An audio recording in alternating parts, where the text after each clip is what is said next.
नमस्कार दोस्तों, आपका स्वागत है अपनी YouTube चैनल PFP में। वीकली Q&A सेशन को शुरू करते हैं। सबसे पहला क्वेश्चन मोहित जी का, हैप्पीएस्ट माइंड से रिलेटेड। स्टॉक तो बहुत ही अच्छा है लॉन्ग टर्म के लिए, लेकिन हर एक चीज़ का एक समय होता है। 325, 330, 335 की रेंज में स्टॉक ने बहुत बार मौके दिए खरीदारी करने के, और फिलहाल स्टॉक ऑलरेडी डबल भी हो चुका है, उस लेवल से ऑलमोस्ट डबल हो चुका है। फिलहाल वैल्यूएशंस भी खींच चुके हैं, तो ऐसे में अगर आप वैल्यू बाय समझकर खरीद रहे हैं तो थोड़ी सी देरी हो गई है, लेकिन अभी भी टेक्निकल बाय किया जा सकता है, क्योंकि फिलहाल ही एक ब्रेकआउट देखने को मिला है और वो भी वॉल्यूम के साथ। तो खरीदना चाहें तो एज ए टेक्निकल बाय यहां पर आप कर सकते हैं। नेक्स्ट क्वेश्चन भी आप ही का है, क्या मेंबर्स के लिए आप पोर्टफोलियो रिव्यू करते हैं? मेंबर्स क्या, हम सभी के लिए पोर्टफोलियो रिव्यू करते हैं। अगर आप प्रोसीजर जानना चाहते हैं तो डिस्क्रिप्शन बॉक्स में आपको उसकी लिंक मिल जाएगी। नेक्स्ट क्वेश्चन सुमित जी का है, किसी भी शेयर की वैल्यू बाइंग कैसे पता करें? तो देखिए, इकोनॉमिक्स की खूबी यही है कि यहां पर कोई परफेक्ट आंसर आपको नहीं मिलेगा। ये एक सोशल साइंस है, शेयर मार्केट भी उसी का एक हिस्सा है। तो एक परफेक्ट आंसर नहीं है कि कैसे वैल्यू, कोई परफेक्ट फॉर्मूला नहीं है।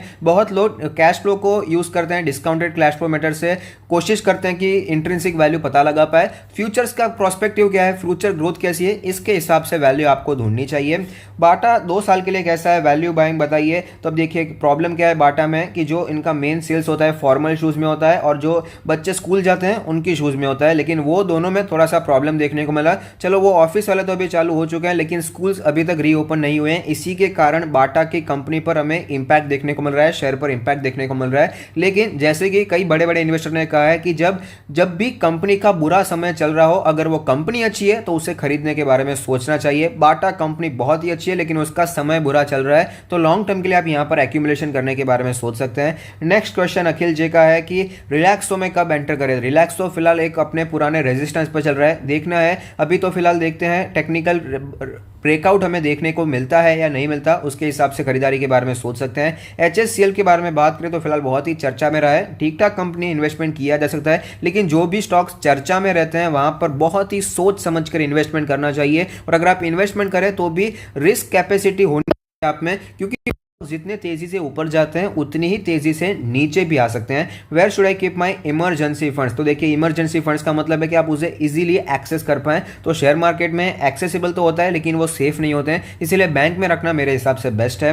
हसन जी का क्वेश्चन है, ITC का एक फुल रिव्यू हमने कुछ महीने पहले किया था, 2-4 महीने हो गए रहेंगे, लेकिन उसके बाद कुछ ज्यादा बदला नहीं है। कि ITC में देखिए, जो ट्रांजिशन देखने को मिल रहा है कि सिगरेट से शिफ्ट होकर वो FMCG पर ज्यादा फोकस करना चाहते हैं, FMCG के साथ साथ एग्री बिजनेस पर ज्यादा फोकस करना चाहते हैं। अगर ये डी मर्जर वाली बात भी सच हो जाती है तो ये एक शानदार हमें वैल्यू अनलॉकिंग होती हुई नजर आएगी। तो ऐसे में लॉन्ग टर्म के लिए ITC एक शानदार स्टॉक है, डिफेंसिव स्टॉक है, डिविडेंड यील्ड 5% का है, वैल्यूएशन बहुत ही अट्रैक्टिव है, खरीदना चाहें तो खरीद सकते हैं। पंकज जी का क्वेश्चन है, इन्फो एज पर आपका क्या ओपिनियन है? इन्फो एज बहुत ही अच्छी कंपनी है, 4000 की रेंज में मिल रही है, थोड़ा थोड़ा करके आप खरीदारी के बारे में सोच सकते हैं। डिमार्ट के बारे में बात करें तो फिलहाल मेरा मानना है डिमार्ट में एक डाउन ट्रेंड चल रहा है। डिमार्ट में जो तेजी आई थी, हमने 2000 पे खरीदा था, 3000 तक पहुंच गया था, 3000, 3300, लेकिन फिलहाल वो हमें गिरता हुआ नजर आ रहा है।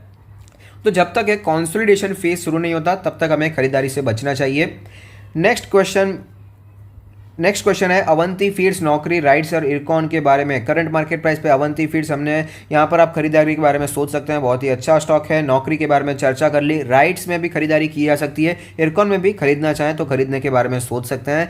नेक्स्ट क्वेश्चन है, क्रेडिट एक्सेस ग्रामीण के बारे में। 717 पर आपने लेकर रखा है, होल्ड या सेल? तो फिलहाल देखिए, थोड़ा सा टेक्निकली वीक चल रहा है, उसमें कोई डाउट नहीं है। अगर आपने शॉर्ट टर्म के लिए लिया है तो अपना जो स्टॉप लॉस है उसे फिक्स रखिए, वहां पर आपको बेच देना चाहिए। लेकिन अगर लॉन्ग टर्म के लिए भी लिया है तो बहुत ही शानदार कंपनी नहीं कहूंगा, लेकिन एक डी से ओके टाइप की कंपनी है जिसे आप होल्ड कर सकते हैं। नेक्स्ट क्वेश्चन है, केमिकल स्टॉक में करंट मार्केट प्राइस और वैल्यूएशन के हिसाब से कौन सा बेहतर है? दीपक नाइट्रेट, विनाती ऑर्गेनिक्स और आरती इंडस्ट्री। देखिए, प्राइस के हिसाब से तीनों ऊपर चल रहे हैं, तीनों में थोड़ा सा करेक्शन आना चाहिए। स्पेशली जो अभी फिलहाल विनाती ऑर्गेनिक्स है वो तो गिरता भी नजर आ रहा है, आरती इंडस्ट्री भी अपने ऑल टाइम हाई पर है और वहां पर एक तगड़ा रेजिस्टेंस भी है। दीपक नाइट्रेट के बारे में बात करें तो वो भी एकदम सुपर बुलिश बना हुआ है, तो वहां पर ये फिलहाल तो अभी 20 डेज के मूविंग एवरेज पर चल रहा है, जब भी वहां पर आता है खरीदारी के बारे में सोच सकते हैं। संदीप जी का क्वेश्चन है, हैप्पीएस्ट माइंड्स के बारे में ऑलरेडी चर्चा हो गई। समीर जी का क्वेश्चन है, सुमितोमो और अवंती फीड्स 5 साल के लिए बहुत ही अच्छी कंपनीज हैं, दोनों अच्छी कंपनीज है। अवंती फीड्स अपने सेक्टर में मार्केट लीडर है, सुमितोमो भी काफी अच्छा परफॉर्म कर रहा है, लेकिन उसका जो वैल्यूएशन है वो मेरे हिसाब से कंसर्न है। पीयर कंपनीज के मुकाबले सुमितोमो का वैल्यूएशन थोड़ा सा ज्यादा दिखाई देता है। राकेश जी का क्वेश्चन है, एफले इंडिया पे क्या खरीदारी करे? करंट मार्केट प्राइस पे 2-3 साल के लिए होल्ड करना चाहते हैं। एफले इंडिया जैसी जो कंपनीज होती हैं, जो हाई ग्रोथ कंपनीज होती है, वहां वहाँ पर मेरा मानना है खरीदारी करना चाहते हैं तो कर सकते हैं, लेकिन आप में रिस्क कैपेसिटी बहुत होनी चाहिए, क्योंकि जो तेज़ी जैसी जितनी ज़्यादा तेज़ी आती है उतनी ज़्यादा गिरावट के चांसेस भी होते हैं। फिलहाल बुल रन चल रहा है तो बहुत लोग इसे समझ नहीं पाएंगे, लेकिन जो कोविड क्रैश के पहले के इन्वेस्टर हैं उन्हें बराबर समझ में आएगा कि तेज़ी आती है तो गिरावट के चांसेस पूरे होते हैं और बल्कि ज़्यादा हो जाते हैं अगर स्टॉक इतना ज़्यादा ऊपर जाता है। तो अभी ध्यान रखिए, क्योंकि एफले इंडिया भी कोई फुल प्रूफ बिजनेस नहीं है, वहाँ पर भी कंपटीशन बहुत ही ज़्यादा दिखाई देता है। नेक्स्ट क्वेश्चन सैम भाटिया जी का है कि अभी एचडीएफसी बैंक में क्या करें। एचडीएफसी बैंक में मेरे हिसाब से थोड़ी सी गिरावट और होनी चाहिए, कम से कम 1400 के लेवल पर वो आता हुआ नजर आना चाहिए, क्योंकि उसमें जो फिलहाल न्यूज़ आ रही है बिल्कुल भी पॉजिटिव नहीं है और टेक्निकली भी हमें वही दिखाई दे रहा है। न्यूज़ आपको तो पता ही है, नेट बैंकिंग का जो इशू चल रहा है एचडीएफसी बैंक में, उसके बावजूद शेयर में हमें ज़्यादा गिरावट दिखाई नहीं दी है। तो अब देखते हैं क्या होता है। शेयर टेक्निकली फिलहाल वीक दिखाई दे रहा है, थोड़ी सी वैल्यू भी थोड़ी सी खींच गई है, बाकी शेयर में डाउट नहीं है फंडामेंटली बहुत ही स्ट्रांग है, इसलिए ऑफ कोर्स पीयर कंपनीज के मुकाबले आपको महंगे वैल्यूएशन पे मिलेगा, लेकिन 1400 के आसपास आप खरीदना शुरू कर सकते हैं।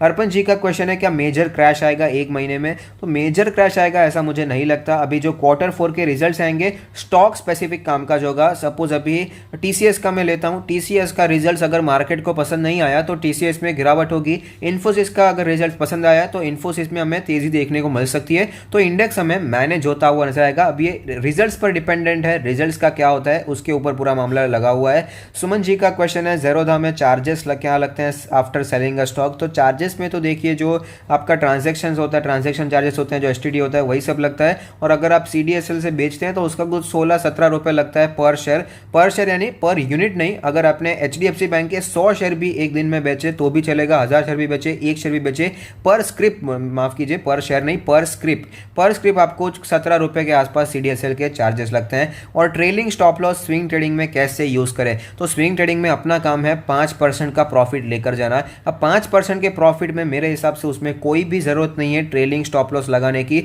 अगर आपका टारगेट सपोज 20% का होता है तो अलग बात है, 20% पे 10% प्रॉफिट लेवल। सपोज आपका बाइंग प्राइस 100 है और टारगेट 120 है, करंट मार्केट प्राइस 115 है, तो आप अपना स्टॉप लॉस शिफ्ट कर सकते हैं 110 पर कर सकते हैं। लेकिन अभी 5% में क्या अभी ट्रेलिंग स्टॉप लॉस रखना, तो उसमें जरूरत मुझे दिखाई नहीं देती। मुरली जी का क्वेश्चन है हीरो मोटर कॉर्प और मुथूट फाइनेंस लॉन्ग टर्म के लिए अभी एक को चूज करना है, तो दोनों देखिए एकदम ही बिल्कुल ही अलग बिजनेस है, अलग फील्ड के बिजनेस है। एक तो ऑटो इंडस्ट्री से है और एक फाइनेंस बिजनेस में है, गोल्ड लोन फाइनेंसिंग से। दोनों ही बहुत ही अच्छी कंपनीज हैं, लेकिन थोड़ा सा अगर आप सेफ्टी चाहते हैं तो मेरे हिसाब से मुथूट फाइनेंस में आपको कंपैरेटिवली ज़्यादा सेफ्टी मिलेगी, क्योंकि हीरो मोटर कॉर्प या फिर कोई भी ऑटो स्टॉक एक साइक्लिकल स्टॉक है। जब इकोनॉमी अच्छी होती है, जब लोगों के पास पैसा होता है तो ये सारे स्टॉक्स अच्छा परफॉर्म करते हैं, सीमेंट स्टॉक अच्छा परफॉर्म करते हैं, साथ ही साथ स्टील सेक्टर जैसा फिलहाल अभी लिक्विडिटी बहुत है तो ये सीमेंट सेक्टर स्टील सेक्टर अच्छा परफॉर्म कर रहा है। लेकिन जैसे ये साइकिल घूम जाएगी, थोड़ी सी फिर से हमें घूमती हुई नजर आएगी, तो ये वापस स्टॉक अंडर परफॉर्म करते हुए नजर आएंगे। तो ऑटो इंडस्ट्री भी उसी में से कह सकते हैं, एकदम पार्ट नहीं है लेकिन उससे काफ़ी ज़्यादा रिलेटेड है, क्योंकि उनका जो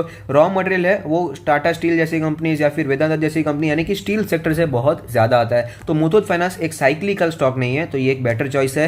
राजवीर जी का क्वेश्चन है डिक्सॉन टेक्नोलॉजीज में अभी फिलहाल खरीदारी करें या ना करें। तो डिक्सॉन में मेरा मानना है स्टॉक बहुत ही अच्छा है, लेकिन वैल्यूएशन जो खींच चुके हैं वो भी एक मैन्युफैक्चरिंग कंपनी के लिए, उसका वैल्यूएशन आप कंपेयर करेंगे तो आपको पता चलेगा कि एफले इंडिया जो कि एक डिजिटल कंपनी है उसके हिसाब से वैल्यूएशन उसको दिया गया है। कोई भी मैन्युफैक्चरिंग कंपनी को इतना महंगा वैल्यूएशन कभी भी नहीं दिया गया, तो थोड़ा समझने वाली बात है। फ्यूचर पर बेट लगा रहे हैं बराबर है, लेकिन फ्यूचर में अगर नंबर्स ऐसे नहीं आते हैं तो गिरावट भी हो सकती है। और स्पेशली जो ऐसे ट्रेंडिंग स्टॉक होते हैं, जब उसका ट्रेंड टूट जाता है तो बहुत ही संभलना चाहिए। और फिलहाल डिक्सॉन टेक्नोलॉजीज का ट्रेंड हमें टूटता हुआ नजर आया है। वो 20 डेज के मूविंग एवरेज पर चल रहा था, लेकिन वो एवरेज अभी टूट गया है, वो सपोर्ट अभी टूट गया है, तो थोड़ा सा वेट करें तो मेरे हिसाब से बेहतर रहेगा।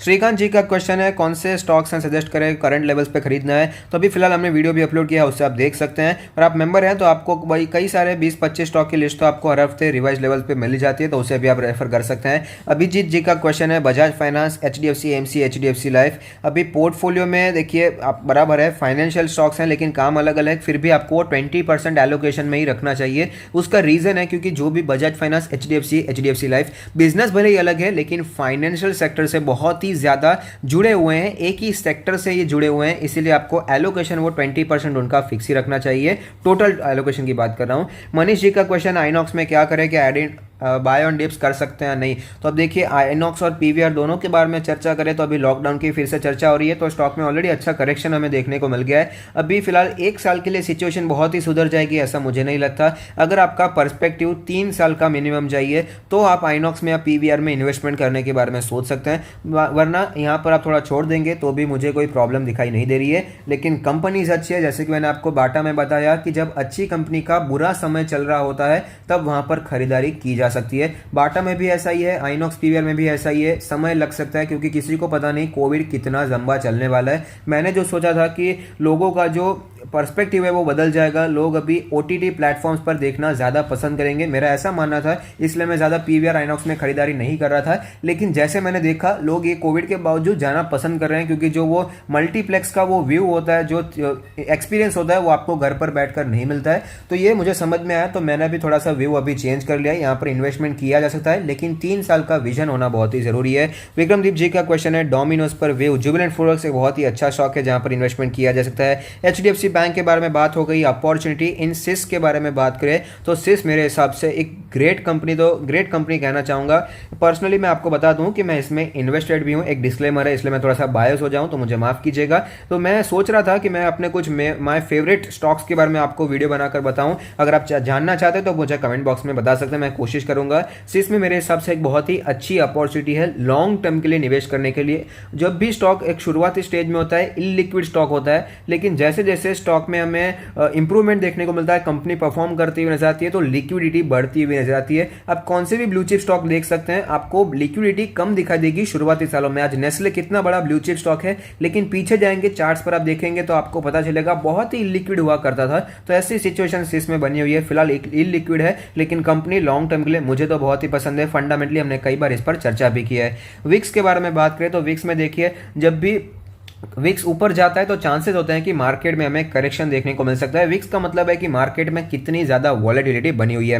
नेक्स्ट क्वेश्चन है एंटनी वेस्ट एंड का ग्रोथ प्रॉस्पेक्ट क्या है। मेरे हिसाब से अच्छा प्रॉस्पेक्ट है, क्योंकि फिलहाल जो साफ सफाई का अभियान चला हुआ है वहां पर ये अच्छा कैंडिडेट है, लेकिन थोड़ा सा इन्वेस्टमेंट ठीक है क्योंकि इसका जो कामकाज है गवर्नमेंट से बहुत ही ज्यादा रिलेटेड है, और गवर्नमेंट अगर चेंज होती है, पॉलिसीज अगर चेंज होती है तो कंपनी पर डायरेक्ट इंपैक्ट पड़ जाता है। इसलिए ऐसी कंपनीज में जो कि गवर्नमेंट से बहुत ही ज्यादा नजदीक के तौर पर काम करते हैं, ऐसे स्टॉक्स में निवेश बहुत ही सोच समझ कर करना चाहिए और कम से कम करना चाहिए। विवेक जी का क्वेश्चन है Endurance Technologies, Tata Elxsi, IndiaMART long term के लिए बहुत ही अच्छे शेयर्स हैं, लेकिन बाइंग लेवल फिलहाल अभी देखिए जो ट्रेंड है टूटते हुए नजर आ रहे हैं। टाटा एलेक्सी एंड्योरेंस अपने ऑल टाइम हाई पर चल रहे हैं, बहुत ही अच्छी तेजी भी देखने को मिल रही है, फिलहाल वैल्यूएशंस भी खींचते हुए नजर आए हैं। और जब मार्केट इतनी ऑल टाइम हाई पर हो तो ऐसे हाई ग्रोथ स्टॉक्स पर तभी इन्वेस्टमेंट नहीं करना चाहिए, मेरी पर्सनल थियरी है। जब मार्केट में गिरावट होती है, जब क्रैश होता है, तब हाई ग्रोथ स्टॉक्स को खरीदना होता है, क्योंकि उनका वैल्यूएशन जो होता है वो वापस कम हो गया होता है, उनका जो फ्रॉथ होता है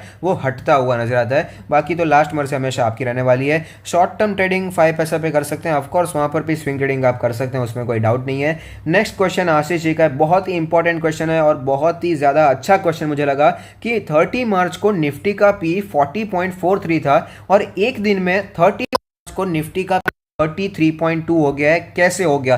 क्वार्टर 4 के रिजल्ट्स भी नहीं आए हैं, तो अर्निंग्स तो बढ़ी नहीं है, प्राइस तो गिरा नहीं है, उसके बावजूद ऐसा क्यों हुआ है? तो आप भी इसे सर्च कर सकते हैं, एनएसई की वेबसाइट पर भी सर्च करें, आपको यही पता चलेगा कि निफ्टी के पी रेशो में एक क्रैश देखने को मिला है। उसका एक सिंपल रीजन है, निफ्टी का पी या फिर किसी भी पी रेशो कैसे कैलकुलेट किया जाता है? पीई का मतलब है प्राइस डिवाइडेड बाय अर्निंग्स। अब प्राइस तो गिरा नहीं है और अर्निंग्स तो बढ़ी नहीं है, तो पी गिरने के चांसेस नहीं है। लेकिन ये निफ्टी का पी रेशो इसीलिए गिरा क्योंकि अर्निंग्स जो पहले स्टैंड अलोन बेसिस पे लिया करते थे उसे कंसोलिडेटेड ले लिया गया है। स्टैंड अलोन का मतलब है उनका जो कोर बिजनेस है वहां से जो आता है अर्निंग्स वो उनका अर्निंग पर शेयर है, लेकिन कंसोलिडेटेड का बिजनेस का मतलब है कि अगर सपोज रिलायंस इंडस्ट्री ले लीजिए, उसका स्टैंड अलोन अलग है, कंसोलिडेटेड अलग है। उनकी जो दूसरे बिजनेस फर्म से जहां पर उन्होंने खुद ने इन्वेस्टमेंट किया है वहां से कितना अर्निंग्स आता है उसे कॉन्सोलिडेटेड पी रेशो कहा जाता है। इसलिए मैं आपको बार बार बताता हूं कि कॉन्सोलिडेटेड पी रेशो देखना ज्यादा जरूरी है। अब आपको यह समझना है तो बजाज फिनसर्व का एग्जांपल ले लीजिए, मनी कंट्रोल की वेबसाइट पर जाइए, कितना बड़ा डिफरेंस है स्टैंड अलोन बेसिस पर और कॉन्सोलिडेटेड बेसिस पर। आप मुझे कमेंट बॉक्स में जरूर बताइएगा, आपके लिए एक होमवर्क भी, आपको पता चलेगा कि इतना बड़ा फॉल हमें क्यों देखने को मिला, क्योंकि बहुत ही वास्ट डिफरेंस पे फर्क पड़ जाएगा।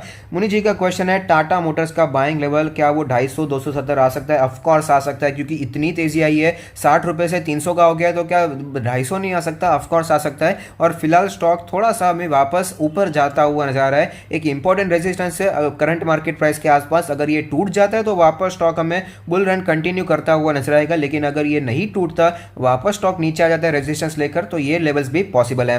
नेक्स्ट क्वेश्चन जोश जी का है कि आईआरसीटीसी पे करंट लेवल पे खरीदारी करे या ना करे। तो यहाँ पर तो हमने कई बार खरीदारी की 1300 से 1400 के लेवल पर, लेकिन फिलहाल वेट करना चाहिए। लॉकडाउन की न्यूज आ रही है जिसके कारण इसमें सेंटीमेंट खराब हो गया है, तो थोड़ा सा वेट करें, वापस 1500 के नीचे मिले तो खरीदना मेरे हिसाब से इस सिचुएशन में ठीक रहेगा।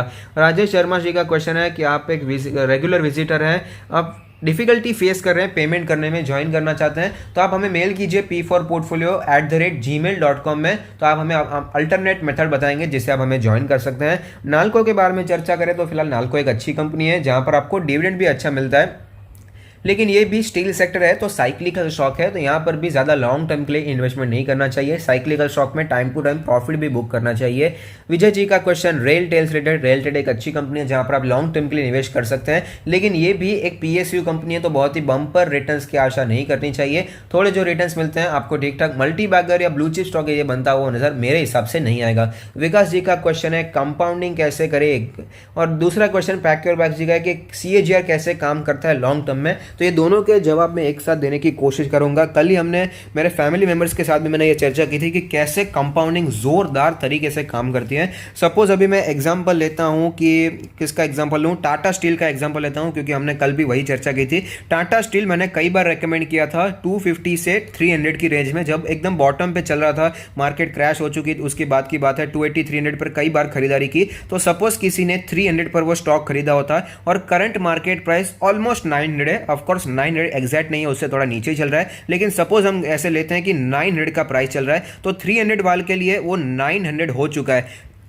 तो उसके लिए पैसे ऑलरेडी 3 टाइम्स हो चुके हैं बराबर। तो 200% के शानदार रिटर्न्स टाटा स्टील में मैंने ऑलरेडी बना लिए हैं। सपोज मैंने यहाँ पर इन्वेस्ट किया तो ऑलरेडी मैंने यहाँ पर 200% के शानदार रिटर्न्स बना लिए हैं। और सपोज ये स्टॉक 900 पे आप खरीद लेते हैं और ये स्टॉक हमें 990 जाता हुआ नजर आता है। 990 का मतलब है कि आपको ये 10% का प्रॉफिट हुआ, तो स्टॉक सिर्फ 10% ऊपर गया है, लेकिन मेरे लिए 230% का प्रॉफिट हो जाएगा क्योंकि मेरी खरीदारी 300 रुपीज़ की है। तो 300 के हिसाब से अगर 90 रुपीज़ का जंप आएगा, उसका मतलब यही है कि 30% का हमें जंप देखने को मिला। इसी तरीके से कंपाउंडिंग काम करती है, जैसे जैसे शेयर आगे बढ़ेगा उसी हिसाब से कंपाउंडिंग फास्ट होती जाती है। बजाज फाइनेंस का एग्जांपल लेते हैं, 2008 के क्रैश में 5 रुपए का हो गया था और वो 5000 रुपए का है। अगर आज वो 1% भी ऊपर जाता है तो जिसने 5 रुपए में खरीदा होगा उसके लिए वापस अपना कैपिटल और एक बार डबल हो गया। तो ऐसे जोरदार तरीके से कंपाउंडिंग हमें काम करती हुई नजर आती है। आई होप मैं आपको इजी भाषा में समझा पाया हूं। मानव जी का क्वेश्चन है वर्टॉस फॉर लॉन्ग टर्म, मेरे हिसाब से वर्टॉस से बेहतर है एफले, और मैं आपको 2-3 बार बता भी चुका हूं कि जो कंपनी मुझे मेल कर रही है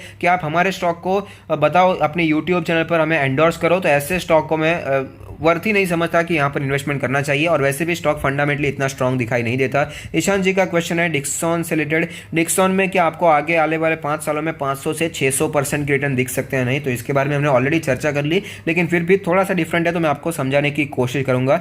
डिक्सॉन में जो इतनी तेजी आई है, एक भयंकर तेजी हम इसे कहने वाले हैं, भयंकर तेजी आई है। क्यों आई है? क्योंकि अभी चाइना से प्रोडक्शन शिफ्ट हो रहा है इंडिया में, और उसका मेजर बेनिफिशियर है डिक्सॉन टेक्नोलॉजीज। क्या अभी के नंबर्स पे आपको दिखाई दे रहा है? नहीं। तो कब दिखाई देगा? आगे आने वाले 3-4-5 सालों में। तो जो 3-4-5 सालों में होने वाला है उसे ऑलरेडी मार्केट ने अभी फैक्टर इन कर लिया है, तो यहां से ऐसे रिटर्न्स कंटिन्यू रहेंगे, उसके चांसेस मुझे पर्सनली कम दिखाई दे रहे हैं। रीजन भी मैंने आपको समझा दिया है। गौरव जी का क्वेश्चन है कि स्विंग ट्रेडिंग का आपको नॉलेज है तो क्या आपको डेट फंड से पैसे निकालकर 20 लाख निकालकर स्विंग ट्रेडिंग करना चाहिए? स्विंग ट्रेडिंग का नॉलेज है बराबर है, उसमें कोई डाउट नहीं, अच्छी बात है, लेकिन भाई स्टॉप लॉस अगर फॉलो कर पाते हैं तो कीजिए, वरना स्विंग ट्रेडिंग आप मत कीजिए। क्योंकि जनरली होता क्या है, सपोज आप फिलहाल अभी 5 लाख से स्विंग ट्रेडिंग करते हैं तो आप उसे मैनेज कर पाते हैं, लॉस होता है आप उसे सहन कर पाते हैं, लेकिन अगर आपने अभी फिलहाल 20 लाख निकाल दिया, 20 लाख में भी आपको 2% का लॉस हुआ, लेकिन वो 5 लाख का 2% और 20 लाख के 2% में बहुत फर्क है। आपको लगेगा मुझे लॉस बुक नहीं करना, शेयर फिर से ऊपर जाएगा, ये नहीं होना चाहिए। अगर वो सारे जो रूल्स हैं इसके आप फॉलो कर पाते हैं तो ऑफकोर्स कीजिए, स्विंग ट्रेडिंग में कोई प्रॉब्लम नहीं है। आप रेगुलरली डिसिप्लिन वे में कंसिस्टेंटली अगर आप स्विंग ट्रेडिंग फॉलो करते हैं तो बहुत ही शानदार पैसा बनता है। करण जी का क्वेश्चन है HDFC बैंक के बारे में ऑलरेडी चर्चा हो गई। तरुण जी का क्वेश्चन मन्नपुरम फाइनेंस बहुत ही अच्छा स्टॉक है, अच्छे प्राइस पर भी मिल रहा है, खरीदना चाहें तो खरीद सकते हैं। कैम्स के बारे में बात करें तो ये भी काफ़ी अच्छा स्टॉक है, लेकिन फिलहाल यहाँ पर भी बहुत ही टाइम से कंसोलिडेशन चल रहा है, तो देखते हैं क्या मूवमेंट हमें देखने को मिलती है। महफूज जी का क्वेश्चन है इन्फो एज के बारे में चर्चा हो गई, डिक्सॉन के बारे में हो गई, अवंती फीड्स के बारे में भी चर्चा हो गई है। अवंती फीड्स भी अच्छा स्टॉक है, अभी फिलहाल डाउनफॉल पे चल रहा है, लेकिन खरीदना चाहें तो लॉन्ग टर्म के लिए थोड़ी छोटी छोटी क्वांटिटी में एक्यूमुलेट किया जा सकता है।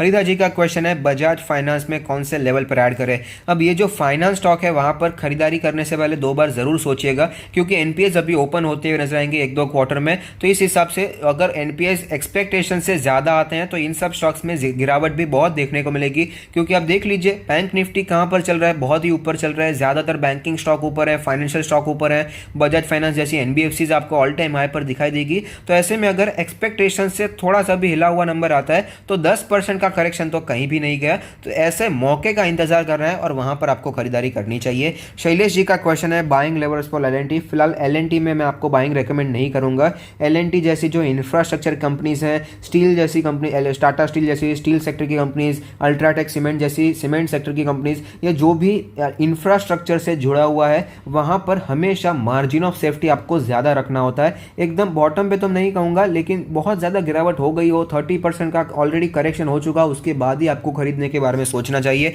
और तीनों शेयर्स के जो मैंने नाम लिए वहाँ पर हमने खरीदारी की थी, अच्छे टाइम पर खरीदारी की थी और अच्छे रिटर्न्स भी हमें देखने को मिले हैं। एलएनटी का आप चार्ट भी देख सकते हैं, आपको क्लियरली पता चलेगा हाईली वॉलेटाइल स्टॉक है और फिलहाल वो अनडिसिसिव जोन में चल रहा है, तो थोड़ा सा वेट करें तो मेरे हिसाब से बेहतर रहेगा। नेक्स्ट स्टॉक है, नेक्स्ट क्वेश्चन है हर्ष जी का, हैप्पीएस्ट माइंड्स के बारे में चर्चा हो गई है। टारगेट आप 750 रखना चाहते हैं या फिर बुक करें प्रॉफिट, तो टेक्निकली देखिए अभी ब्रेकआउट हुआ है तो थोड़ा और ऊपर जा सकता है। कैडिला हेल्थ केयर में क्या करें, क्या वैक्सीन है तब तक वेट करना चाहिए। अब देखिए वैक्सीन तो पहले भी नहीं आई थी, लेकिन फिर भी फार्मा शेयर्स दौड़ चुके थे, तो अभी क्या हो रहा है, अभी सब कुछ पहले ही फैक्टर्ड इन हो जाता है। तो वैक्सीन जिस डेट को आएगी उस दिन हमें 1-2% की तेजी आ सकती है, लेकिन अगर ये सोचते हैं कि वैक्सीन आ गई उसके बाद 30-40% स्टॉक ऊपर निकल गया, उसके चांसेस बहुत ही कम होते हैं। लॉन्ग टर्म के लिए स्टॉक अच्छा है, लॉन्ग टर्म के लिए लिया है तो आप खरीद सकते हैं। नेक्स्ट क्वेश्चन मोहित जी का है, बहुत ही कंफ्यूज दिखाई दे रहे हैं आपको, बहुत ही क्वेश्चन है, अच्छी बात है, चलो कोई बात नहीं।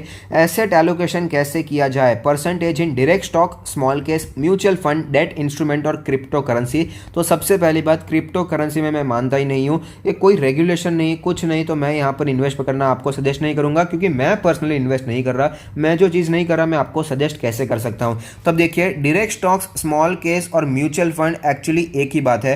डायरेक्ट स्टॉक्स मतलब डायरेक्ट स्टॉक्स, स्मॉल केस मतलब आप एक स्मॉल केस में जाते हैं, वहां से आप डायरेक्ट स्टॉक्स ही खरीद रहे हैं, बात तो एक ही हो गई। म्यूचुअल फंड भी यही हो गया कि म्यूचुअल फंड एक फंड मैनेजर मैनेज कर रहा है, लेकिन एट लास्ट तो वो स्टॉक्स में ही इन्वेस्टमेंट कर रहा है। तो इस हिसाब से ये तीनों चीजें तो मेरे हिसाब से एक ही हो गई है। और डेट इंस्ट्रूमेंट के बारे में बात करें तो यहाँ पर भी एलोकेशन किया जा सकता है। आपकी एज 29 ईयर्स है तो अभी भी आपके पास समय है, आप रिस्क ले सकते हैं। रिस्क प्रोफाइल आपका 7 to 10 है, तो यहाँ पर 25-30% का एलोकेशन कीजिए डेट में, बाकी का 70% आपको डायरेक्ट स्टॉक, स्मॉल केस और म्यूचुअल फंड्स में करना चाहिए। उसमें मेरे हिसाब से कोई फर्क नहीं पड़ेगा कितना ऊपर नीचे करते हैं, क्योंकि एट लास्ट तो भाई सब कुछ एक ही है।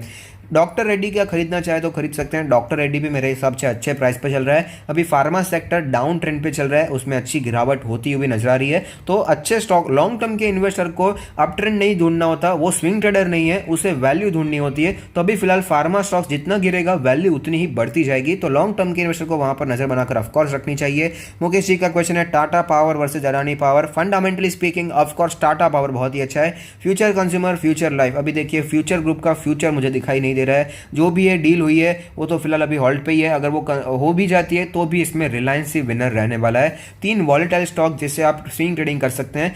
स्विंग ट्रेडिंग के लिए किसी भी 3 स्टॉक को सिलेक्ट कर लीजिए, किसी भी एक स्टॉक को सिलेक्ट कर लीजिए, कुछ फर्क नहीं पड़ता, इसमें वॉलेटाइल स्टॉक आपको मिल ही जाएंगे, क्योंकि एट लास्ट स्टॉक मार्केट है, यहाँ पर कुछ भी स्टैग्नेंट नहीं रहता। अच्छा स्टॉक हो, बुरा स्टॉक हो, ऊपर जाने वाला है, नीचे जाने वाला है, ये होने ही वाला है। तो आप निफ्टी 50 का ले सकते हैं, लिक्विडिटी आपको वहां पर ज्यादा दिखाई देगी। एचयूएल में क्या करें, क्या वेट करें या फिर प्रॉफिट बुक करें, तो शॉर्ट टर्म के इन्वेस्टर यहां पर प्रॉफिट बुकिंग करना चाहें तो करने के बारे में सोच सकते हैं, बाकी लॉन्ग टर्म के लिए बहुत ही अच्छा स्टॉक है। नेक्स्ट क्वेश्चन है स्वामी जी का, स्वामी ज्ञानविंद जी का, ILCP अवंती फीड्स में 10% लॉस, पैनिक नहीं हो रहे हैं तो होना भी नहीं चाहिए, स्टॉक बहुत ही अच्छा है। ऐसे अच्छे स्टॉक्स क्यों इतना फ्लक्चुएट हो रहे हैं, क्योंकि अभी तेज़ी ILCP में कितनी तेज़ी है हम सभी को पता है। अवंती फीड्स का भी फिलहाल सिनेरियो चेंज होता हुआ नजर आता है। जो श्रिम्प प्रोड्यूस करते थे वो वहाँ पर अभी एक्सपोर्ट्स पे थोड़ा प्रेशर देखने को मिल रहा है, इसीलिए यहाँ पर अभी स्टॉक में भी हमें प्रेशर देखने को मिल रहा है। इसी के कारण स्टॉक भी नीचे आता हुआ नजर आता है, लेकिन लॉन्ग टर्म के लिए दोनों ही बहुत ही अच्छे स्टॉक हैं। LIC एंडोमेंट पॉलिसीज़ के बारे में मेरी क्या राय है, तो मेरा मानना है कि अगर आपके पास, आपने जो कहा है कि आपके पास एक रिसेंट टर्म इंश्योरेंस, तो आपको ऐसे सब इंश्योरेंस पॉलिसीज में घुसने की जरूरत नहीं है। आप ब्लूएस्ट से ब्लू चिप स्टॉक में इन्वेस्टमेंट कीजिए, आपको और भी ज़्यादा बेहतर रिटर्न्स देखने को मिलेंगे। संजय जी का क्वेश्चन है अबाउट इंडिया खरीदे तो खरीद ना सकते हैं, बहुत ही अच्छा स्टॉक है। 15,000 का प्राइस है, थोड़ा सा महंगा प्राइस है, लेकिन स्टॉक अच्छा है, वैल्यूएशन अच्छा है, फंडामेंटल्स अच्छा है, लॉन्ग टर्म के लिए खरीद सकते हैं। इन्फो एज के बारे में बात करें तो ऑलरेडी बात हो गई है बहुत बार।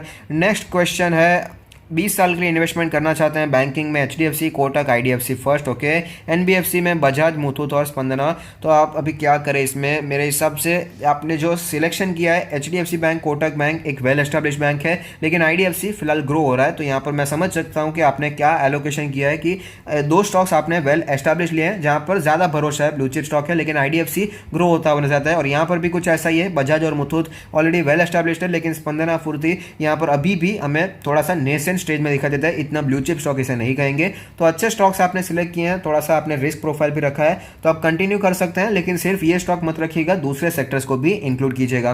पवन जी का क्वेश्चन है अनुपम रसायन में एक लॉट है तो क्या करें, तो देखिए शॉर्ट टर्म के लिए तो मैं हमेशा कहता हूं लॉस हो प्रॉफिट हो कुछ भी हो पहले दिन पर निकल जाना है। लॉन्ग टर्म के लिए लिया है तो कंटिन्यू होल्डिंग कीजिए। लकी राणा जी का क्वेश्चन है कि अवंती फीड ऑलरेडी बात हो गई है। मोहित जी का क्वेश्चन है बहुत ही कंफ्यूज दिखाई दे रहा है, कोई बात नहीं कोई बात नहीं। HDFC बैंक में आप खरीदारी करना चाहते हैं, एक ऐसा बैंक जिसे, एक अकेला बैंक जिसे आप लॉन्ग टर्म के लिए खरीदना चाहते हैं, लेकिन अपने आप आपके बाइंग जोन में नहीं आ रहा है, तो आपको क्या करना है। ऐसा मेरे साथ भी कई बार होता है, बाइंग जोन में नहीं आता है, लेकिन हमें शेयर मार्केट को सट्टा नहीं समझना है, बिजनेस की तरह समझना है। बिजनेसमैन को आप पूछिए, कोई रियल एस्टेट के इन्वेस्टर को आप पूछिए, वो जब जमीन खरीदता है तो वो सोचकर खरीदता है कि मेरे प्राइस पर मुझे ये देगा तो ही मैं खरीदूंगा, वरना मुझे नहीं खरीदना है। जब कोई व्यापार करता है तो उसे भी आप देखिए, जब भी उसे कोई रॉ मटेरियल खरीदना होता है तो अगर वो मेरे प्राइस पर दे रहा है, मुझे जिस प्राइस पर खरीदना है उस पर ही मिलेगा तो ही खरीदना है, 10 पैसा भी वो ऊपर नहीं देता। तो ऐसे शेयर मार्केट को भी बिजनेस की तरह लेना है। आपने जो सोचा है कि HDFC बैंक का वैल्यू मेरे हिसाब से ये है तो मुझे यहीं पर खरीदना है, बाकी थोड़ा सा टाइम लग सकता है, उसमें कोई डाउट नहीं है, शेयर शायद मिस भी हो जाए, लेकिन ऑफकोर्स HDFC बैंक कोई अकेला शेयर नहीं है और HDFC बैंक में आपको गिरावट देखने को मिलेगी, ऐसा मेरा मानना है, क्योंकि न्यूज़ यहाँ पर पॉजिटिव नहीं आ रही है और ऑफकोर्स Q4 के रिजल्ट्स में थोड़ी सी हड़बड़ी देखने को मिल सकती है, तो वहां पर आप खरीदारी के बारे में सोच सकते हैं।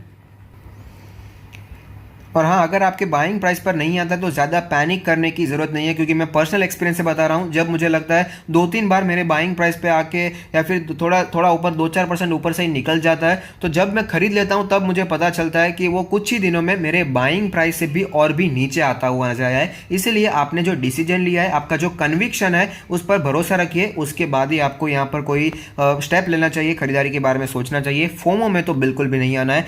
शुभादीप जी का क्वेश्चन है निफ्टी 50 में क्या सेम क्राइसिस हो सकता है जैसे जापान के स्टॉक मार्केट में हुआ है, क्योंकि लॉन्ग टर्म का इन्वेस्टमेंट निफ्टी 50 में रिस्की हो सकता है।